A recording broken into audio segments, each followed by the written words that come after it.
Vitellius was Roman emperor for 8 months. He was proclaimed emperor following the quick succession of the previous emperors Galba and Otho, in a year of civil war. Emperor Otho committed suicide before the armies of Vitellius reached Rome. He had chosen to sacrifice his own life instead of those of his men. He was the first to add the honorific cognomen Germanicus to his name, instead of Caesar upon his accession.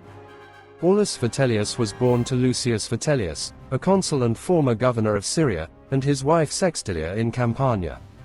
Vitellius became the first emperor not to be born in the senatorial family. In his youth, he was one of the noble companions of Tiberius. Shortly thereafter, Vitellius was able to befriend the young Caligula, due to the common passion for chariots and games of dice. He rose rapidly through various public offices, eventually becoming Minister of Public Works and Governor-General of Africa. Despite the lack of military experience, Emperor Galba made an unpopular decision. He appointed him as the governor of Germany in 68 AD. The armies of Lower Germany accepted and welcomed him, even though they refused to recognize Galba as the new emperor. The army in Rome who had supported Galba soon became disappointed with him. Much of money that Galba gathered from tributes was not spent on the troops but kept for himself. Upon Galba's death, many favored placing Vitellius on the throne.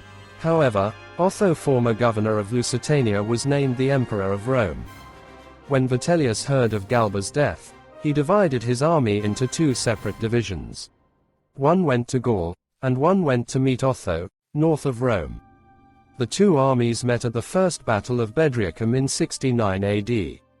Otho committed suicide, and Vitellius was immediately declared the new emperor at Cologne. He was never acknowledged as emperor by the entire Roman world, though the Senate accepted him, and decreed to him the imperial honors.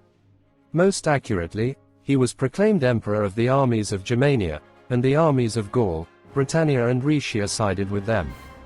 To reward his victorious legionaries, Vitellius expanded the existing Praetorian Guard, and installed his own men from his Rhine army. Prior to the throne, Vitellius had accumulated enormous debt. His position as emperor provided him an opportunity to rid himself of this massive debt. Many in Rome considered Vitellius to be cruel, as he was addicted to luxury, no longer cared for anything else, either human or divine.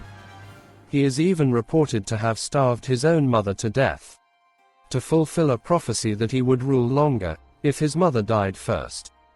He also had Nero's songs performed in public, and attempted to imitate Nero, who remained extremely popular among the lower classes of the Roman Empire. Vitellius learned that the armies of the eastern provinces had proclaimed a rival emperor, Titus Flavius Vespasianus. As soon as it was known that the armies of the east, Dalmatia, had declared for Vespasianus, Vitellius sent several legions under Caecina to prevent the eastern armies from entering Italy. But Caecina, dissatisfied with Vitellius' poor administration, and they were decisively defeated at the Second Battle of Bedriacum.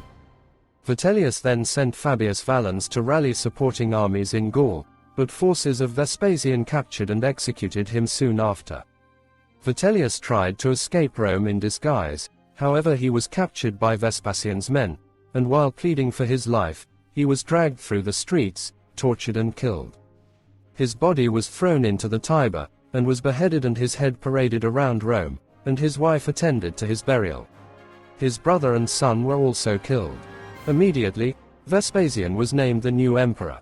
Vitellius was 56 years old, and had ruled for only 8 months.